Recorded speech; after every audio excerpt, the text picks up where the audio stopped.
Dalam video sebelumnya, saya pernah sekilas membahas tentang apa itu hukum dan kenapa manusia menciptakan hukum. Di awal peradaban dulu, kala manusia mulai hidup berkelompok, memilih seorang pemimpin dan mengembangkan ilmu pengetahuan, mereka mulai menciptakan beberapa aturan yang tujuannya untuk menciptakan sebuah keteraturan. Sejalan dengan waktu, aturan-aturan tersebut mulai dikelompokkan sesuai fungsi dan perannya masing-masing.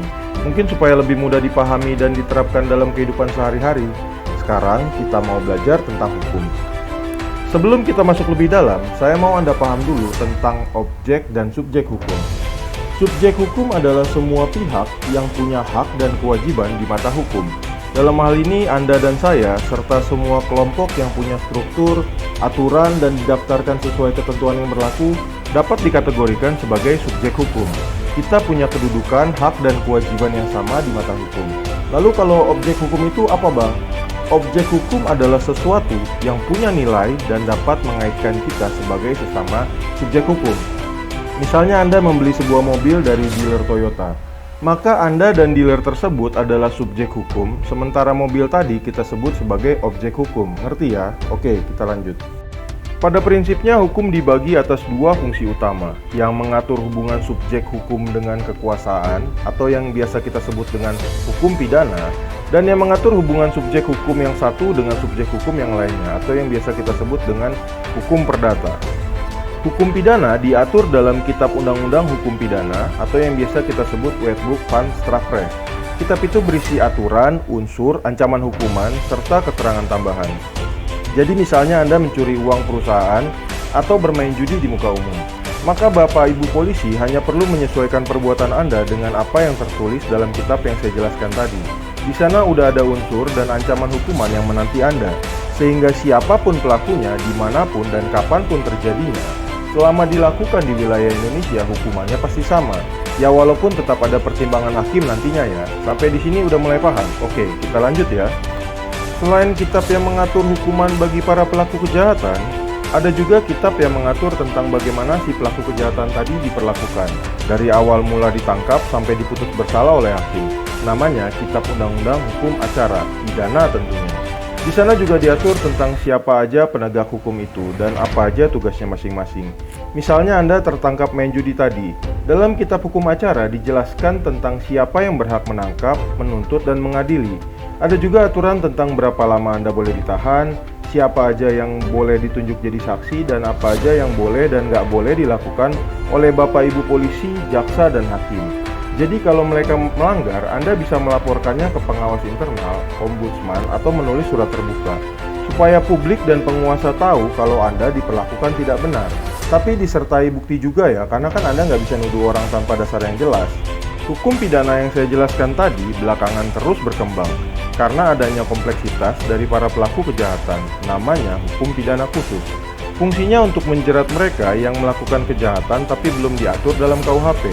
Bentuk perbuatannya bermacam, ada tindak pidana korupsi, ada pencucian uang, narkotika dan psikotropika, terorisme, perdagangan orang, ITE, pornografi, bahkan pelanggaran tertentu dalam dunia perdagangan dan industri pun dapat dijerat tindak pidana khusus.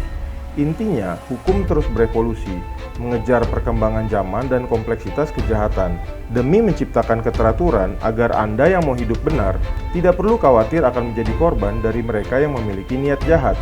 Penegakannya pun terus disempurnakan, polisinya, jaksanya, hakimnya terus berevolusi, supaya keadilan dapat ditegakkan, karena mereka digaji untuk menjamin Anda bisa hidup tenang, aman, dan nyaman.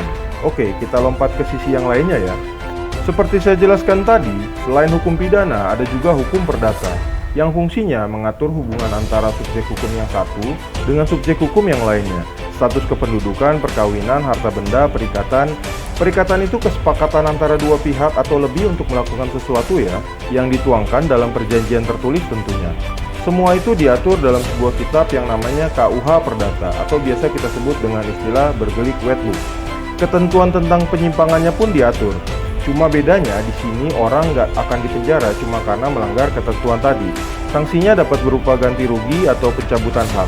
Kalau soal tata caranya, sampai sekarang negeri ini masih menggunakan kitab lama zaman penjajah dulu, yang namanya HIR dan RBG. Konsepnya sih sama, cuman HIR itu berlaku untuk warga Jawa dan Madura, sementara RBG berlaku untuk warga lain di luar itu. Jadi, kalau Anda membuat perjanjian dengan saya dan Anda melanggarnya sampai saya mengalami kerugian, maka saya berhak mengajukan gugatan ke pengadilan supaya hakim menghukum Anda untuk mengganti semua kerugian saya, ditambah adanya pencabutan hak-hak Anda yang lain misalnya. Selanjutnya, hukum perdata terus berkembang karena ada beberapa hal lain yang belum diatur dalam bergelik Whitebook. Untuk yang ini kita menyebutnya sebagai hukum bisnis. Undang-undangnya banyak, namun pada prinsipnya hukum ini mengatur tentang dunia perdagangan, industri, dan keuangan. Agak beda ya sama yang diatur pidana tadi, karena di sini lebih banyak mengatur tentang administratif, tata kelola, dan pelanggarannya.